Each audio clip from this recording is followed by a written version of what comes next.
Idealvoyance.fr, coaching de vie spirituelle par téléphone, chat et email présente. Sud Radio, à votre écoute, 16h-17h, Alexandre Delovan.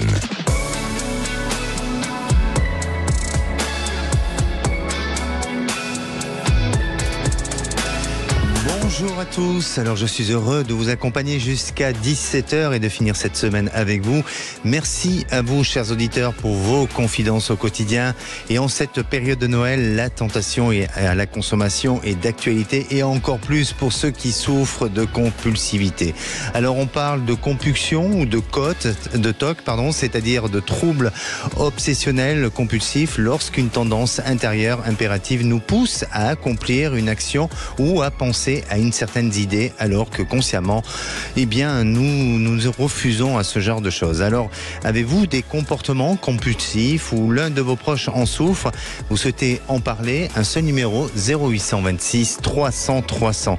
Nous sommes en direct live sur YouTube. Je vous donne aussi rendez-vous sur le groupe de parole et de partage à votre écoute sur Facebook. Postez vos avis et vos commentaires dessus. Et aujourd'hui, à la réalisation de l'émission, c'est Maxence au standard, Aude et Zach. Sud Radio, à votre écoute, Alexandre Delovan. Et avant de donner la parole à Sylvie, je reprends un message du groupe à votre écoute, celui de Maryse, qui nous dit « Il existe plusieurs niveaux, plusieurs sortes de compulsivité. Les achats compulsifs, la compulsivité alimentaire pour combler un manque, une pulsion, et les TOC à soigner, car souvent c'est insupportable pour la personne et son entourage, alors pas évident à contrôler. » Alors il faut savoir qu'environ la moitié des personnes atteintes d'un TOC souffrent d'une maladie psychiatrique, principalement celle du trouble de l'humeur, du trouble de l'anxiété et ainsi que les troubles de conduite alimentaire. Par ailleurs, l'abus ou la dépendance à l'alcool est plus fréquemment observé chez ces personnes-là. Maintenant, c'est à vous de laisser vos messages ou un commentaire sur le groupe à votre écoute. Et à présent, j'accueille notre première auditrice, Johanna. Bonjour Johanna. Bonjour Alexandre, merci beaucoup de me recevoir. Bienvenue sur Sud Radio. Merci. Alors, Johanna, je vais vous poser cette question du jour. Est-ce que vous avez des comportements compulsifs ou est-ce que dans votre entourage, il y a des personnes qui peuvent avoir ce genre de manifestation ou d'attitude? Alors, j'en ai eu et actuellement, je dirais que j'ai une petite tendance à aimer un peu trop le sucre. Ah. Bon, c'est vrai que souvent, beaucoup de personnes, on a tendance à se venger un peu sur le sucre. Ça compense un vide, le sucre. Mais est-ce que vous le faites de manière répétitive ou est-ce que c'est juste occasionnel? Alors je nuancerais, on va dire que c'est de l'occasionnel répétitif, un petit peu trop. Voilà, c'est pas, je suis pas dans une boulimie de sucre, mais de temps en temps, voilà. Et c'est à quelle heure à peu près que c'est à quel moment? Le soir. C'est le soir, effectivement. Vous savez que notre cerveau, lui, il fabrique de la sérotonine, et la sérotonine est un antidépresseur naturel.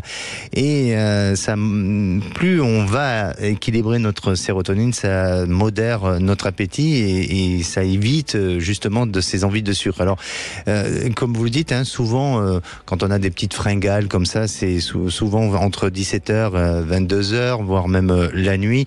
Mais c'est vrai que en ayant ce besoin répétitif de sucre, ça agit sur notre humeur, sur notre irritabilité, sur aussi une fatigue psychique, parce que le sucre crée de la fatigue aussi, et puis aussi un manque de confiance en soi. Donc il faut absolument essayer de travailler dessus. Alors moi j'ai un petit remède, attention, je me proclame pas médecin, mais de manger, d'équilibrer avec la protéine. La protéine permet justement d'éviter d'être dans cette notion de sucre, et puis surtout faire de l'exercice, du sport. Ça aide et ça alimente. Et puis essayer de duper votre cerveau quand il a besoin de sucre. Manger autre chose qui soit pas du tout sucré ou beaucoup moins sucré.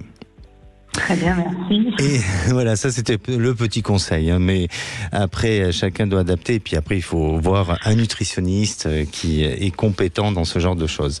Alors Johanna, racontez-nous un petit peu votre histoire. Alors moi, je vous ai appelé pour savoir un petit peu ce qui pourrait se passer au niveau familial, parce que j'ai connu pas mal de déboires depuis 3-4 ans. Avec le père de mes enfants, et puis je suis à nouveau en couple aujourd'hui. C'est pas forcément une chose des plus simples. Et je voulais savoir si ça allait s'apaiser, si j'allais pouvoir retrouver un pan de liberté sans être accablé de soucis judiciaires et autres. D'où ce besoin de sucre pour essayer de vous calmer. Oui, certainement. Vous êtes en stress. Alors, quand vous parlez de déboires, de difficultés familiales, est-ce que vous pouvez nous donner un peu plus de détails et que puis-je pour vous ? Alors, ce que vous pouvez faire pour moi, c'est éventuellement me dire si mes ennuis se terminent, si je suis dans la phase où je vais pouvoir être à nouveau libre et sereine avec mes enfants, ou si... Mais que souhaitez-vous par rapport à vos enfants ? C'est au niveau de la garde, c'est ça ? Ah oui, c'est au niveau de la garde, mais je veux dire, c'est très conflictuel, c'est diffamatoire, c'est vraiment chercher les ennuis et ne pas penser à l'intérêt de l'enfant dans ces cas-là. Et ça, c'est vraiment dommage. Est-ce que votre ex-compagnon, vous étiez mariés tous les deux ? Non, on a vécu en concubinage. D'accord. Et est-ce que votre ex-compagnon veut vous enlever la garde des enfants ? Vous en avez 2 ? Oh oui. Bon, il voudrait avoir une garde alternée, mais en fait, ça ne correspond pas à leurs souhaits, ni aux miens, ni à leur équilibre. D'accord. Alors, ils ont quel âge vos enfants ? 9 et 11. 9 et 11.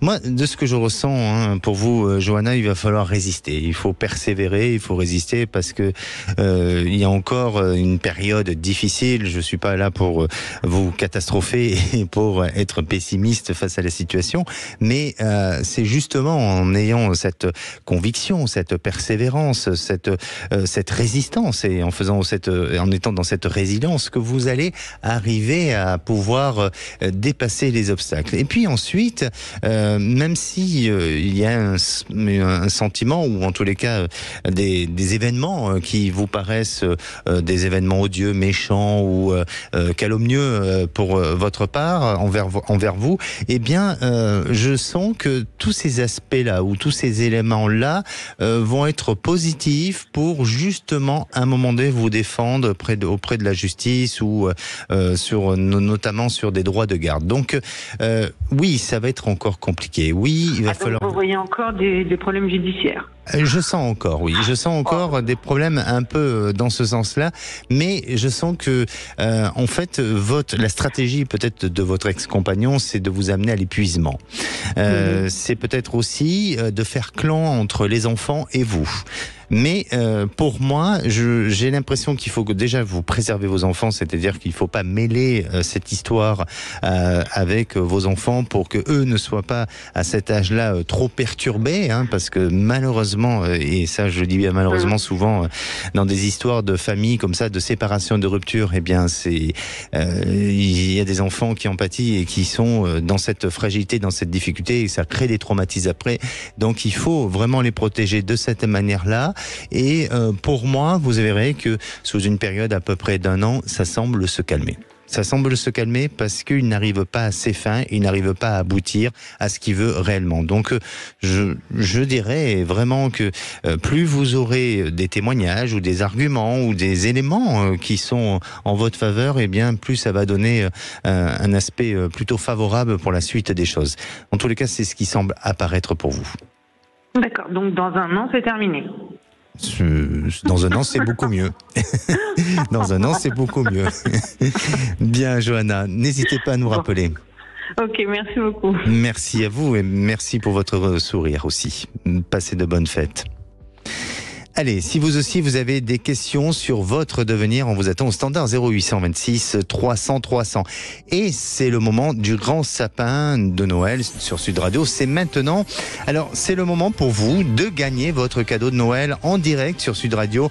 Vous gagnerez peut-être votre séance photo professionnelle en famille avec la shootingbox.com ou un bon cadeau d'une valeur de 75 € chez cadeau.com ou encore de nombreux autres cadeaux qui vous attendent au pied du grand sapin de Noël de Sud Radio. Alors pour gagner, c'est simple. Appelez-nous au 0826 300 300. Si vous êtes le 4e appel, c'est gagné pour vous. 0826 300 300. Bonne chance à vous. Et nous, on se retrouve dans quelques minutes avec Audrey qui vit une histoire particulière et va-t-elle retrouver une stabilité? On se retrouve juste après le temps d'une pause. Sud Radio, à votre écoute, 16h-17h, Alexandre Delevanne. Et de retour sur Sud Radio, merci d'être à l'écoute de cette émission, au programme de l'émission La Compulsivité. Alors si vous pouvez, ou si vous souhaitez nous témoigner ou apporter des éléments supplémentaires sur le sujet du jour, vous pouvez le faire en commentant sur le groupe À votre écoute. Et pour passer à l'antenne, un seul numéro, 0826 300 300. Allez, passons à la minute du saviez-vous. Le saviez-vous, la différence entre les troubles obsessionnels aux troubles compulsifs sont que les obsessions sont des pensées ou des images pénibles persistantes, par exemple la crainte d'être sale ou d'être contaminé. Les compulsions sont des comportements qu'on se sent obligé d'accomplir afin de se débarrasser de l'anxiété causée par une obsession. Et selon des études, 65% des cas atteints par ce problème le déclarent avant leurs 25 ans. Allez, à présent on va écouter Audrey. Bonjour Audrey. Oui, bonjour. Bonjour Alexandre, je vous remercie vraiment d'avoir pris mon appel. C'est très gentil à vous de nous aider comme ça. Merci Audrey et puis bienvenue sur Sud Radio. Alors Audrey, vous avez 67 ans, vous êtes retraitée, vous habitez Toulouse et vous avez une histoire quand même assez particulière à nous raconter. On vous écoute. Oui, alors donc j'ai rencontré quelqu'un il y a, alors j'avais dit 3 ans, mais je pense que c'est plutôt 4 ans. Ou voilà, donc je dois préciser que j'ai eu une grosse période à août, puisque j'ai eu une grosse maladie de Lyme et j'ai été très électrosensible. J'ai dû vivre pendant 7 ans dans la forêt, réfugiée. Enfin voilà, j'ai été très très malade. Bon, maintenant ça va mieux, je suis dans une maison. Oui. Mais du coup, ça a fait que, si vous voulez, ma vie personnelle, enfin je veux dire, on rencontre peu de monde, c'est beaucoup de solitude. Mm-hmm. Et j'ai pas beaucoup de... Enfin voilà, maintenant je commence à aller faire un peu de la danse, des choses comme ça, donc je commence un petit peu à revivre. Mais vous êtes toujours sensible à tout ce qui est électromagnétique ou pas? Oui, voilà, les portables, voilà, mais je vis toujours dans une maison où ça ne capte pas. Oui. Et c'est vrai que j'ai du mal à imaginer vivre ailleurs, mais bon, c'est un peu... Alors ça aussi, c'est un deuxième problème, mais bon, on va déjà parler du premier problème. Oui, allez-y. Voilà, donc ce monsieur est venu, donc on avait une réunion de l'association, puisqu'on a une association, et ce monsieur est venu en réunion, puis bon, on a bien accroché, et très vite, il m'a dit, voilà, ses sentiments. Mm-hmm. Et bon voilà, sauf que il était en problème avec sa femme, puisque sa femme atteinte d'Alzheimer, mais avec qui il n'avait jamais eu vraiment de bonnes relations. Il souhaitait divorcer, mais le médecin lui avait dit qu'il n'avait pas le droit, puisqu'il lui devait assistance dans la mesure où elle était malade. D'accord. Donc c'était un peu compliqué de se voir déjà, puisqu'elle lui faisait des scènes, enfin voilà. Donc on ne s'est pas vu beaucoup, et puis quelques mois après, donc il m'apprend qu'il a un cancer au rein.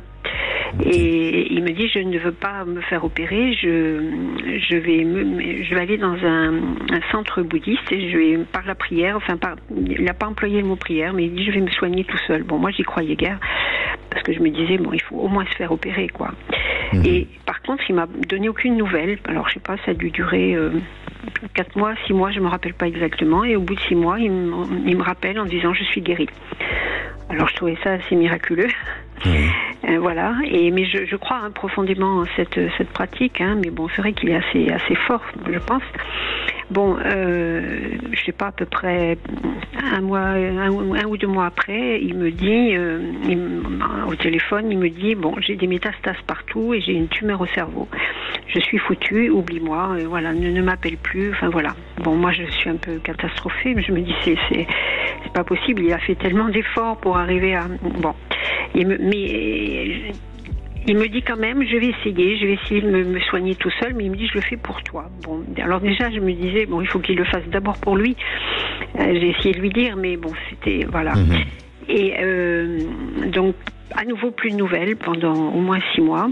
J'avais essayé d'avoir, j'avais un numéro de téléphone de sa fille, j'avais essayé d'avoir des nouvelles, je voulais quand même, voilà, garder le contact, et lui ne voulait pas, il voulait pas m'embêter en fait, hein. Il voulait pas que je consacre, enfin que je l'attende en fait. Oui. Il voulait que je puisse vivre, voilà, ma vie et voilà.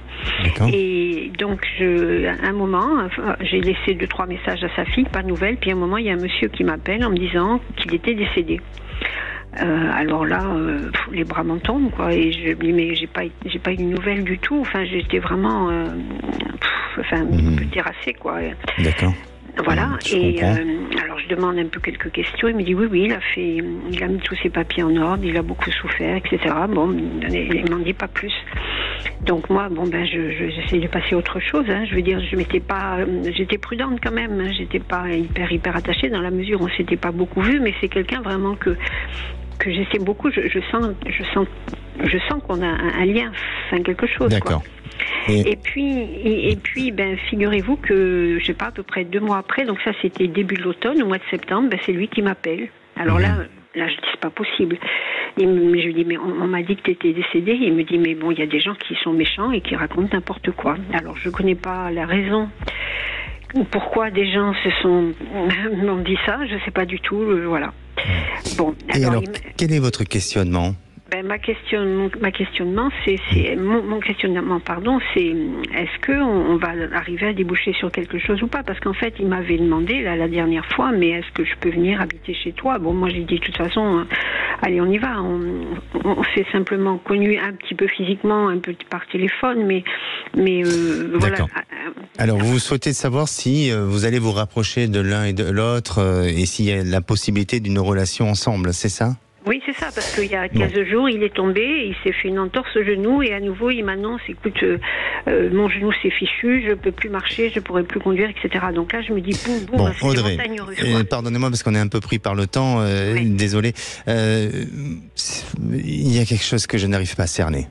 Désolé, hein, vraiment, je veux bien croire en toutes ces catastrophes qui lui arrivent, en toutes ces difficultés, mais ce silence qui, à chaque fois, il essaye de mener et de revenir, de repartir, cette histoire avec cet ami qui lui dit qu'il est décédé ou autre, il y a quelque chose qui fait, pour moi, dans ce que je ressens en termes, je dirais, de ressenti et d'information, ça fait confusion. Et donc, soyez prudente parce que peut-être que lui est perturbé, il est déstabilisé, il ne sait pas, est-ce qu'il a une intention bien particulière, mais je le ressens pas. Sincèrement, voilà, je ressens pas. Donc, essayez de prendre du recul par rapport à la situation. Vivez ce que vous avez à vivre en termes d'expérience, mais en attendant, son attitude, ce comportement me semble pas être un comportement. Je dirais, je porte pas de jugement. Hein, je veux pas dire que c'est correct ou pas correct, mais vis-à-vis de vous, quand même, il est en souffrance, il est en difficulté de santé et il vous donne pas signe de vie. Il oublie que vous pouvez aussi être soucieuse. Il oublie que vous aussi, vous pouvez avoir des sentiments et a besoin d'être rassuré. Donc c'est difficile. C'est difficile de vous dire que cet homme est dans une véritable intention de construction. Je le ressens pas, Audrey. D'accord ? D'accord, ok. Je suis vraiment désolé. N'hésitez pas à nous rappeler. Oui, d'accord. Surtout, je voulais vous parler d'autre chose. Mais alors, oui, si vous voulez rester à l'antenne, on va vous reprendre et on va vous programmer pour une prochaine fois. Merci beaucoup. Allez, si vous aussi vous avez besoin d'avoir une guidance intuitive, c'est simple, il suffit de composer le 0826 300 300. Aude vous attend. Et c'est le moment du grand sapin de Noël sur Sud Radio. Et nous accueillons notre gagnante, c'est Fanny des Pyrénées-Atlantiques. Bonjour Fanny. Bonjour. Alors bienvenue sur Sud Radio et c'est fantastique, vous avez été sélectionnée, vous savez que vous avez été la 4e personne à appeler et derrière ce chiffre 4, d'après vous, qu'est-ce qui peut se cacher Fanny ? Je sais pas, le nombre de membres de ma famille peut-être. Ah, pas mal. Eh bien on y va, allez, on va vous dire ça tout de suite. Merci. Bon, eh bien, vous avez gagné un coffret d'une valeur de 300 €, comprenant une enceinte sublime qui est connectée, la Bubble Lamp Design avec chargeur à induction. Votre enceinte radio étanche pour écouter Sud Radio sous la douche ou dans d'autres lieux ou d'autres endroits, et d'autres surprises design qui sont connectées, et de la marque française Lexon. Alors, vous pouvez aller voir ces superbes objets sur le site lexondesign.com. Voilà encore un cadeau exceptionnel à mettre au pied de votre sapin. Félicitations vraiment, Fanny. Je vais être un peu curieux, vous allez garder ce cadeau pour vous ou vous allez l'offrir ? Je pense que je vais l'offrir à mon mari. C'est super, vous imaginez, c'est un très beau cadeau d'une valeur de 300 €. Passez de bonnes fêtes, Fanny. Merci beaucoup, merci encore, à bientôt. Merci à vous. Allez, le grand sapin de Noël continue sur Sud Radio jusqu'au 25 décembre. Restez connectés toute la journée et doublez vos chances en vous connectant sur nos réseaux sociaux et sur sudradio.fr. Allez, on revient dans un instant avec notre prochain auditeur, Marcel, qui est face à une reconnaissance de paternité. On en parle dans quelques minutes. Sud Radio, à votre écoute, 16h-17h, Alexandre Delovan. Sud Radio, à votre écoute, 16h-17h, Alexandre Delovan. Et de retour sur Sud Radio, il est 16h30 passé et vous pouvez aussi nous suivre en direct live sur YouTube. Alors n'hésitez pas à poster vos commentaires sur le groupe de Facebook à votre écoute. Et si à présent vous voulez témoigner ou réagir dans l'émission de lundi, le sujet sera sur votre âme vous parle-t-elle. Alors appelez-nous au 0826 300 300. Haut de Standard prend tous vos appels. Et avant d'accueillir mon prochain auditeur Marcel, je vais vous donner des conseils contre la compulsivité. Alors vous savez qu'il y a plusieurs forme de compulsivité, comme on l'a dit, la compulsivité sur les achats. Souvent, ce genre de compulsivité est lié à un problème d'estime de soi, de gestion des émotions et d'une forte anxiété. Mais il est important de vous forcer à vous résister en consommant votre capital de motivation par une activité. Alors une activité physique, passer aussi du temps avec vos proches, de cuisiner, de pratiquer de nouveaux loisirs. Conditionnez votre cerveau à ne pas dépasser un seuil. Fixez-vous un budget quand il s'agit que ça soit compulsif vis-à-vis des achats. Cherchez à discerner l'essentiel du superflu. Ne vous laissez pas tenter par l'abondance publicitaire qui vous entoure. Donnez du temps et de votre temps pour aider ceux qui sont dans le besoin afin de détourner positivement l'attention de votre cerveau et apprécier ce que vous possédez en donnant de la valeur à ce que vous avez déjà. Parce que quand il s'agit de ce genre de choses et que nous sommes dans une phase de compulsivité, eh bien, le cerveau, lui, envoie une transmission d'informations qui est différente de ce que nous avons pu avoir auparavant. Et c'est ce qui nous amène à avoir des pensées obsessionnelles. Et si à présent, on écoutait Marcel. Bonjour Marcel. Oui, bonjour Alexandre et bonjour à toute l'équipe. Bienvenue sur Sud Radio. Marcel, vous avez 55 ans, vous appelez d'Evry, dans l'Essonne, et oui. Actuellement vous êtes sans emploi. Je vais vous poser cette question du jour. Est-ce que vous-même, vous avez des comportements un peu compulsifs ?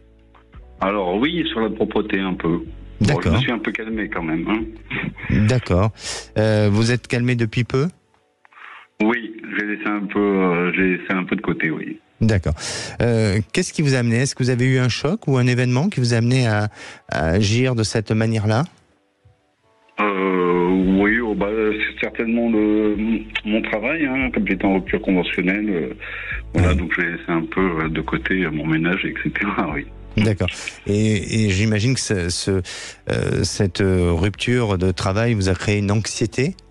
Et peut-être, parce que souvent, quand on est dans cette notion de vouloir nettoyer, il y a un trouble de l'anxiété qui est fort, mais il y a aussi ce besoin de contrôle aussi sur les choses. Et là, vous n'étiez plus dans ce contrôle-là puisqu'il n'y avait plus de travail.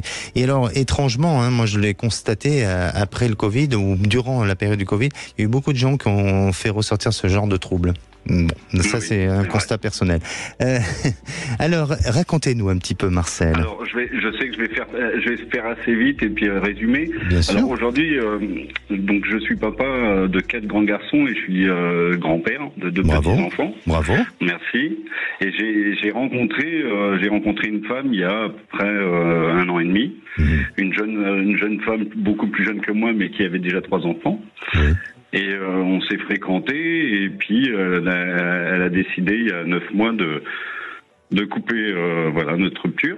D'accord. De mettre fin à notre rupture et je viens d'apprendre que je suis papa depuis mercredi.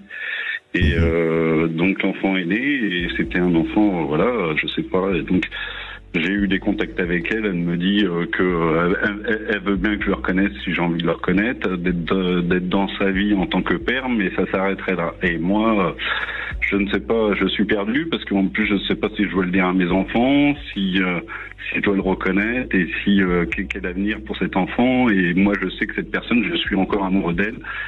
Et je me dis qu'en la voyant, je vais souffrir dans un sens heureux peut-être de voir l'enfant, mais souffrir, je ne sais pas. Et D'accord. Je ne sais pas pourquoi elle a voulu avoir cet enfant, quoi. Alors, je ne comprends pas toutes ces questions. Oui, bien sûr. Marcel, je reviens sur la notion de la rupture. Est-ce que cette rupture n'est pas liée aussi quand le fait qu'elle a pu apprendre qu'elle était enceinte, et est-ce qu'elle n'a pas intentionnellement provoqué cette rupture pour cacher et vivre sa grossesse seule et tranquillement? Il est vrai que moi j'ai fait à peu près le calcul. Hein. Je pense qu'elle est tombée enceinte 15 jours avant notre rupture, donc je ne pense pas qu'elle a pu le savoir. Je sais pas, mais je crois pas, non. Vous pensez pas? Bon, en tous les cas, je suis pas en train de donner une certitude, hein, mais il est vrai que les choses pourraient correspondre, hein, tout au moins. Et aujourd'hui, qu'est-ce qu'elle demande en termes d'engagement vis-à-vis de vous, exactement? Elle sait que de se revoir, ça va me faire souffrir, donc elle me dit je t'en voudrais pas, tu m'as fait le plus beau cadeau que je voulais. Maintenant, si tu veux le reconnaître et être père, il n'y a pas de souci. Voilà, mais viens pour lui, mais viens pas pour moi. Je crois qu'elle a tout dit.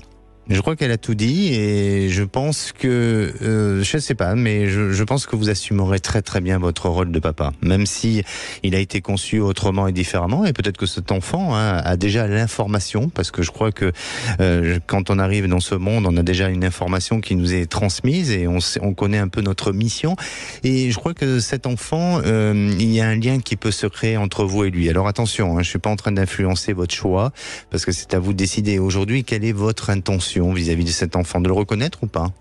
Je ne sais pas, parce que moi j'ai des valeurs et des principes. Moi, mes enfants, je les ai élevés, et puis je suis issu de 2 divorces, vous voyez, donc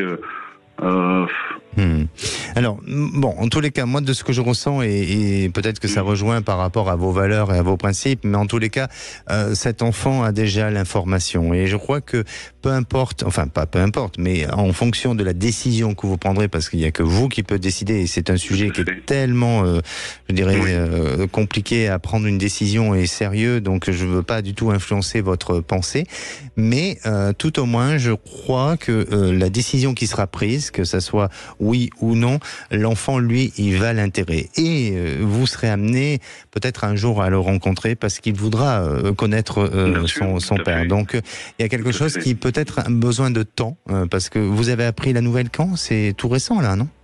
Oui, j'ai appris ça dimanche de vive voix, et mercredi, il a accouché l'enfant. Oui. D'accord, donc il y a un besoin de digérer l'information, de réfléchir, de se poser, et peut-être qu'il est un peu tôt, peut-être un peu trop prématuré pour votre ex-compagne. Pour elle, c'est déjà réfléchi depuis des mois, parce que ça fait des mois qu'elle a vécu avec cet enfant, et elle a pris cette décision.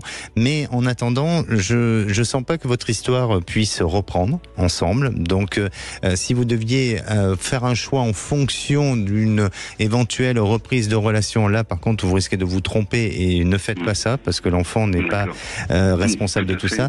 Mais vous verrez que cet enfant sera amené un jour, si vous le faites pas tout de suite, elle sera amenée à vouloir vous rencontrer, et peut-être à demander une reconnaissance, ou à ce que vous soyez là pour le protéger. Mais pour moi, la relation entre vous deux, je ne la sens pas pour autant continuer et évoluer.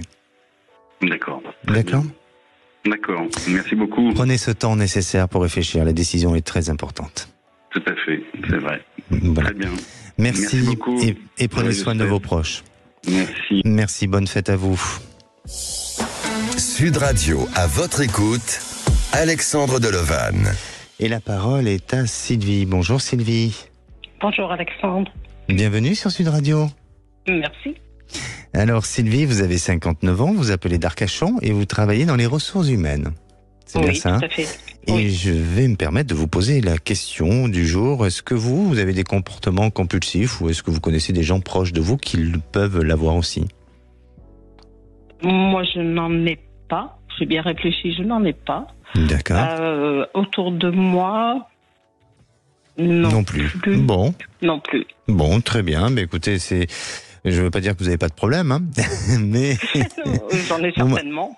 Voilà, comme je pense qu'on a tous une part de nous qui parfois est un peu défaillante, mais en tous les cas, il ne s'agit pas de ce problème-là ou de cette difficulté-là, et c'est tant mieux pour vous, Sylvie. Racontez-nous un petit peu votre histoire. Alors, je fréquente un homme. Oui. C'est un collègue que je connais depuis quelques années. Nous nous fréquentons depuis quelques semaines. En fait, ça a débuté par une amitié collègue. Mmh. Et cet homme s'est déclaré il y a quelques mois contre toute... j'ai été très surprise de cette déclaration. Oui. Et donc, je me suis lancée dans cette aventure. Mais comme il est marié, je sais que je ne connais pas la viabilité de cette relation. Et ce que je souhaiterais savoir, c'est quel est son avenir. Quel est son avenir ou votre avenir ensemble avec vous ? Notre avenir ensemble, mais nous habitons à l'opposé, en France, et nous rencontrons de temps en temps par le biais de notre travail, mais je ne sais pas quoi en penser. Je profite de ce moment-là, sans prendre trop sans trop y mettre d'affect. Et voilà, et je voulais savoir... D'accord. Vous le ressentez comment vis-à-vis de vous ? Est-ce que vous le sentez engagé ? Est-ce que vous sentez que cet homme a envie de vous connaître plus, de faire des efforts, ou est-ce qu'il a envie de se sauver d'une situation qui, pour l'instant, il est en train de fuir face à un quotidien et qu'il veut se sauver de cette situation-là, ou tout simplement... Je pense qu'il y a les deux. Je pense qu'il y a ça le sort d'une situation, d'un quotidien, d'un mariage de longue date.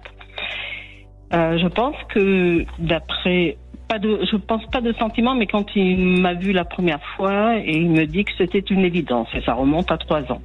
Mais je ne sais pas quelle est son intention. Et je pense que lui est plus investi que je ne le suis.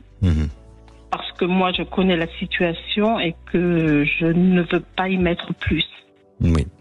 Alors, je vous sens prudente et vous avez raison, Sylvie. Vous avez raison et je crois que vous êtes très intuitive et justement cette intuition vous préserve de peut-être d'y mettre trop d'émotions et de souffrir par la suite. Parce qu'effectivement, je sens que chez cet homme il y a une attirance, certes, ok, mais je le sens pas pour autant changer beaucoup les choses de son existence. Et si, alors, je veux pas dire que aucun individu est capable de le faire, mais au bout de 3 ans, je sens que cet homme aurait déclaré sa flamme autrement et différemment. Et là, aujourd'hui, alors même s'il a envie de passer un peu à l'étape supérieure ou d'essayer d'enclencher ou de faire en sorte que votre relation se rapproche un peu plus et se vive plus de manière plus proche, mais ça reste une relation à distance et ça reste aussi une relation avec un homme qui n'est pas complètement disponible.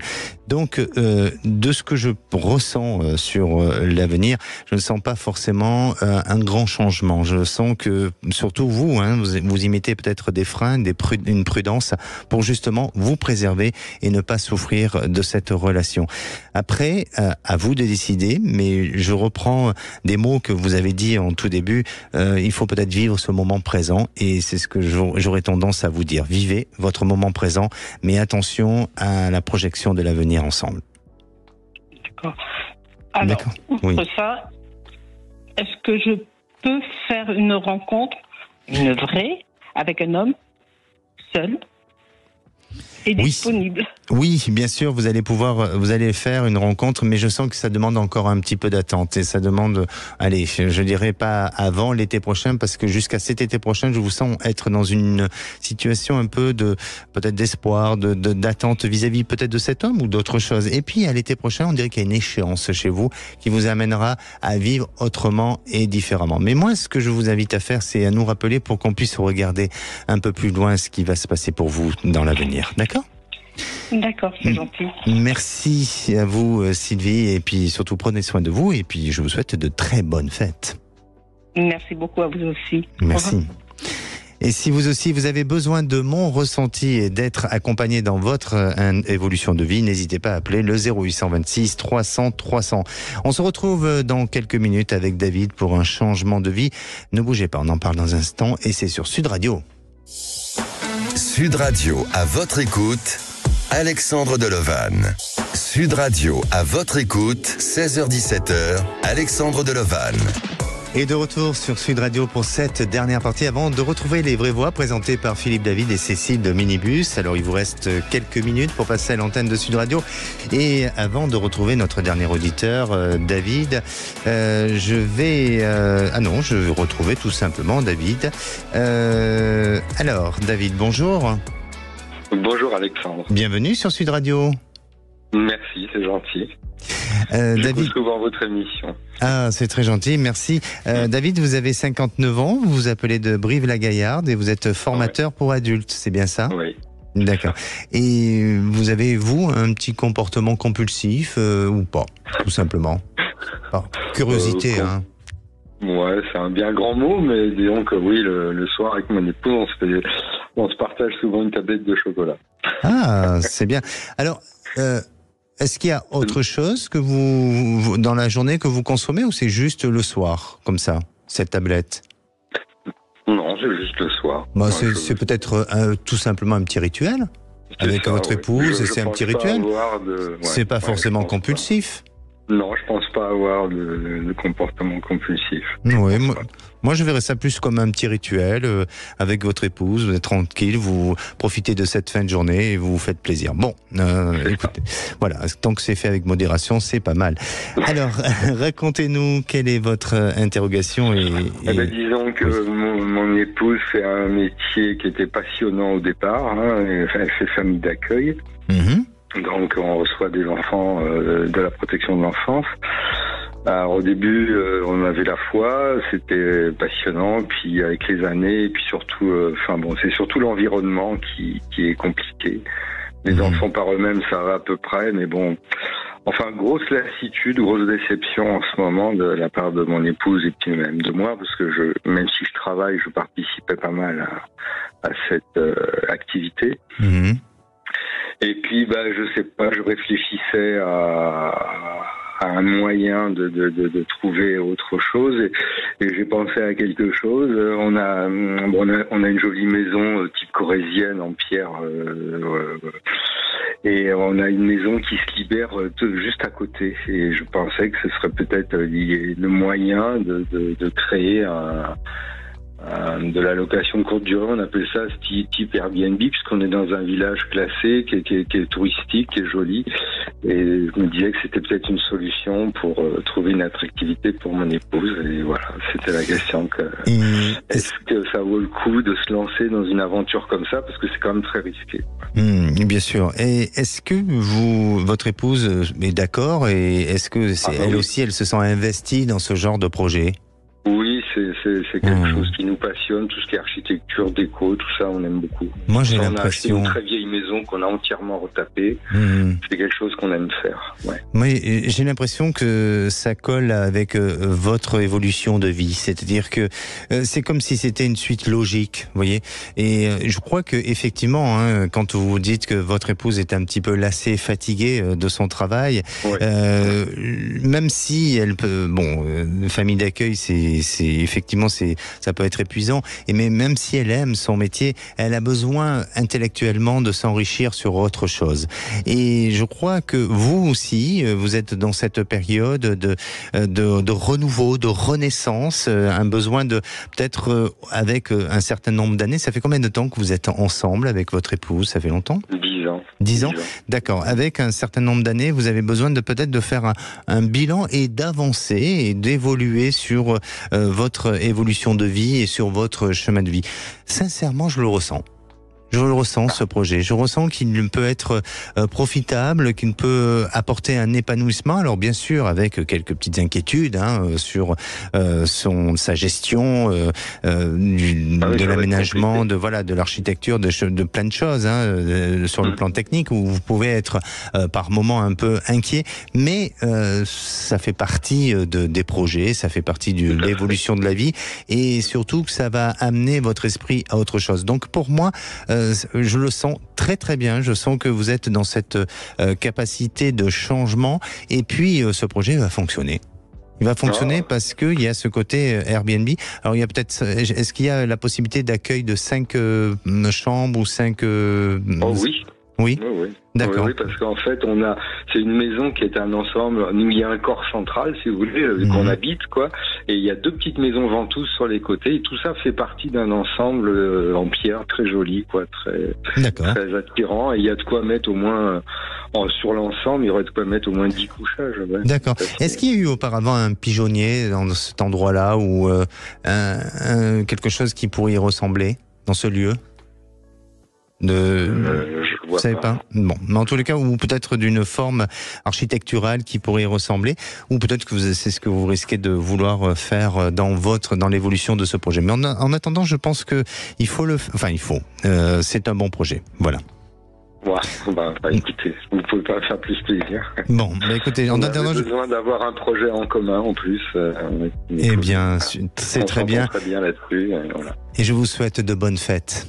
Merci beaucoup, Alexandre. Merci à vous, David. Au plaisir. Merci. Okay.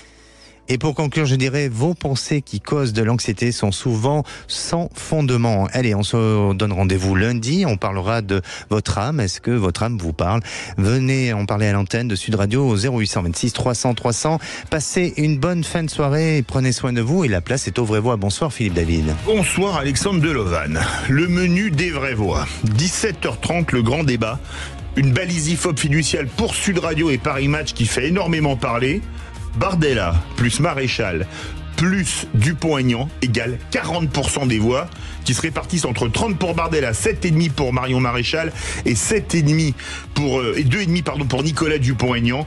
Les Français veulent-ils une droite dure pour les élections européennes? Et si on rajoute les 7,5 de François-Xavier Bellamy, qui n'est pas les Républicains foncièrement à gauche, on peut se poser cette question. Est-ce que vous voulez une droite dure pour les européennes ou est-ce que vous préférez le centrisme européen, une droite centriste et européenne fédéraliste?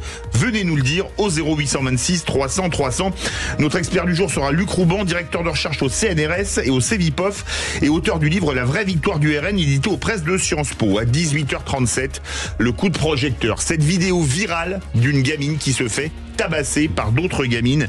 Et on vous pose cette question. Les filles deviennent-elles aussi violentes que les garçons?